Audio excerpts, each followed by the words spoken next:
Hello, ladies and gentlemen. Welcome to the review of The Last of Us 2, a sequel after a great masterpiece of a game.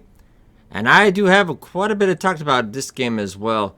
We do have the in-game audio muted. I thought I'd throw in a little bit of Witcher soundtrack, just because The Witcher makes everything better. But actually, I thought I'd show you off. There's some random B-roll footage. Yeah, I do warn we're going to do a lot of spoilers.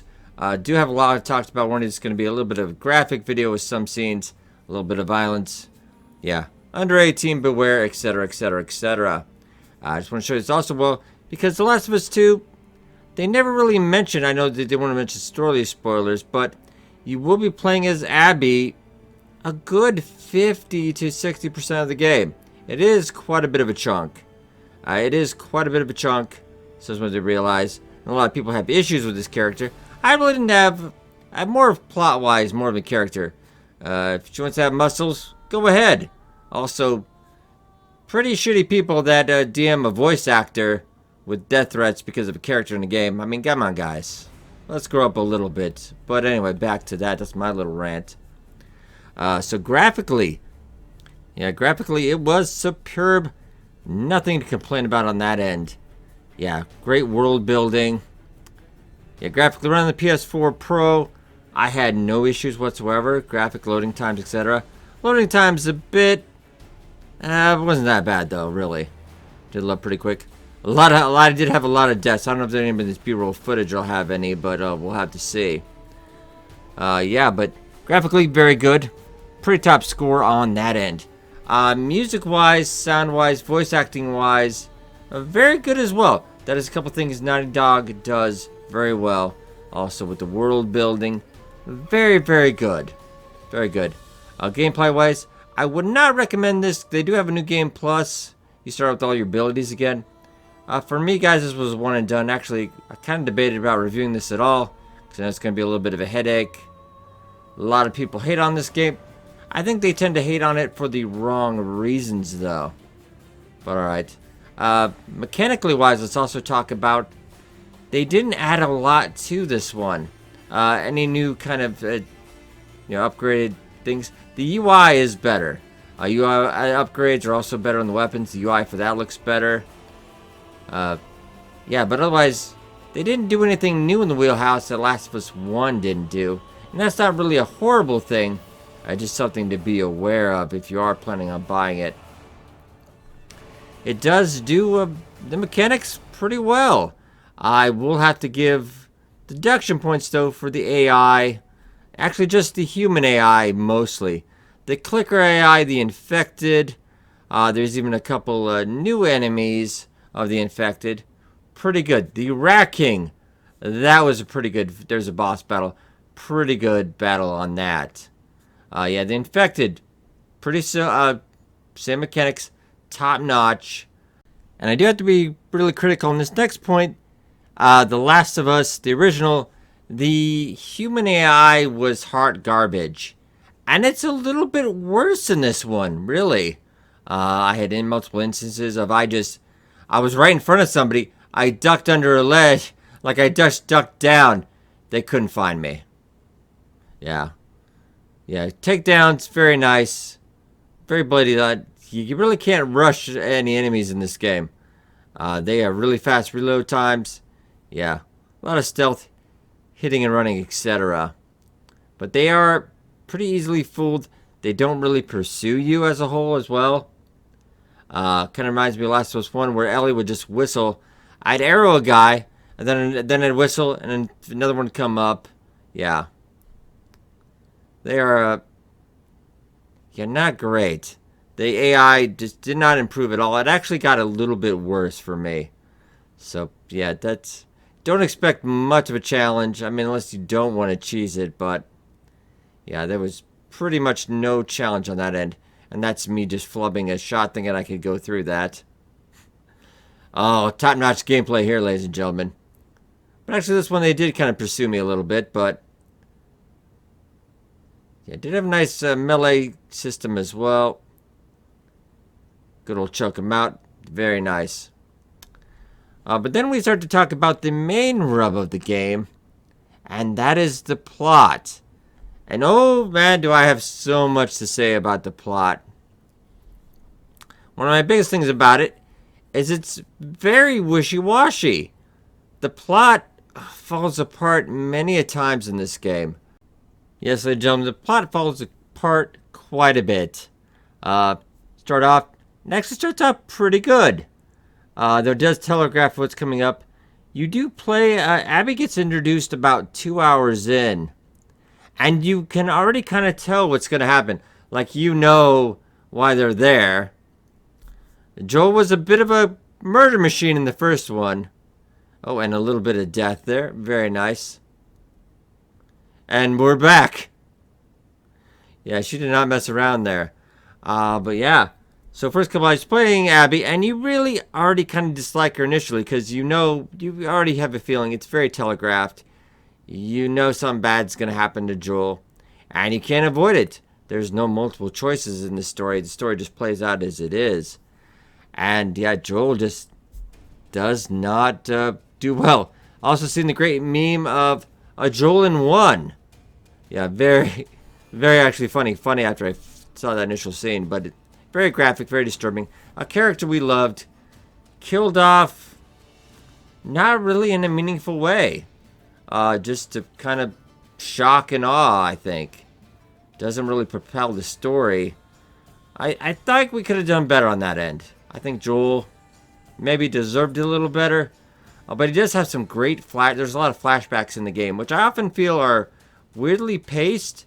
And I feel like they would have gone better before that scene to set up that scene between Abby, Ellie, Tommy, everybody in that house. I feel like if we'd done that a little bit better, just paced it a little bit better, put it all together, maybe gave it more meaning, I think that would have all gone a lot better. I just think there's a lot of story not going at the right pace. Things kind of felt like sometimes they were out of order. Like, I get why they did it, but it just didn't feel good as well. Yeah, but as a part of that, you do, then Ellie goes on her murder rampage. Quite a bit of murder. We must have murdered, like, before we actually first face down, there were multiple times Abby and Ellie will face off. Yeah, they often leave each other alive as well, which is also very confusing and vexing. Even up to the end, which we'll talk about in a little bit. But yeah, there's times that characters each other have dead to rights, especially after the Joel scene. Abby just lets them go. Even though the rest of the group disagrees that they should let him go. Yeah, it wasn't a great idea. I thought the story could have been over rather quickly.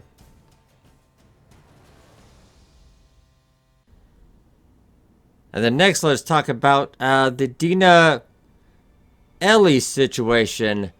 They become a couple. It's very often times it feels forced. It's a lot of awkwardness. It's just the plotline in that is kind of dull. Mostly because it feels like Ellie's a lot of out of character. If you can relate to that, she feels really out of character in this one. Like, I know we kind of grew up with her in Last of Us 1, and she makes a lot of choices, says a lot of things, and just kind of acts like an awkward teen quite a bit.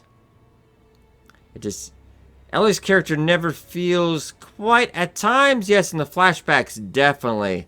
That's definitely Ellie we've seen before. But now, yeah, oftentimes I can't even relate. There's a scene when she goes out for revenge after Joel, and she gets to the hospital. She never really feels bad. We must mow down, I don't know, so many people. So many. She is good at murder. But then when we come to Owen and Mel. Yeah, she feels bad because she kills Mel and find out she was pregnant. Any of those other 50 ladies before we killed could have been pregnant. I really wasn't keeping track of how many people we killed. But, yeah, she feels bad about that one. And then I've heard some people say about Abby has no remorse of all the killing. I think she has a little bit more remorse than I would dare say Ellie at some points. Well, that's grumpy murder face right there, though. yeah, like Abby feels remorse. That's why she goes back for Yora and Lev later on. That was actually one of the more. Lev was probably what redeemed the game, I think, up quite a bit. Lev pure wholesome, and also very weirdly they introduce between the Wolf Liberation Front, who is your main enemy in the beginning of the game. They also have this religious group, yeah, the Scars, who the Wolves actually made a martyr out of their leader, so now they're a little bit of religious zealots on an island off the coast of Seattle. And also, major kudos, I've been to Seattle quite a few times. They got it very well. It's coast to coast, a couple of certain landmarks. The aquarium, I've been in that aquarium before. Pretty good. Pretty good. But anyway, back to the plot. And then even later on near the end, at the very near the end, I think just for to move the plot along, they invented another faction, who then we murder all of them. The Rattlers, kind of a slave gang. I feel like that could have been done a lot better as well. This is just me running around like a derping fool sometimes. But overall, the plot is one of the big Achilles' heels in this one. Financially, it did do very well. Sold over 4 million copies. So I definitely don't think Naughty Dog is going to definitely be in the profit on this one. They did actually set up... Yeah, Abby and Lev go on their own separate way. Because yet again, Ellie tracks it down. Dina leaves her. They track it down. And seriously, they get in a big brawl. And I don't even know if I really feel who I'm rooting for. Yeah, like, Ellie saves Abby's life. And then they go at it again. And then Ellie finally wins. In this big dynamic fist fight. And then lets her go again after all this. I kind of felt at that point, somebody should have murdered somebody. So in the end, Ellie goes home. Dina and the baby, she not really have a baby, she had the baby with Jesse before she got pregnant. And her and Ellie were kind of raising it for a little bit. But Ellie was always, I'm depressed, I have PSTD.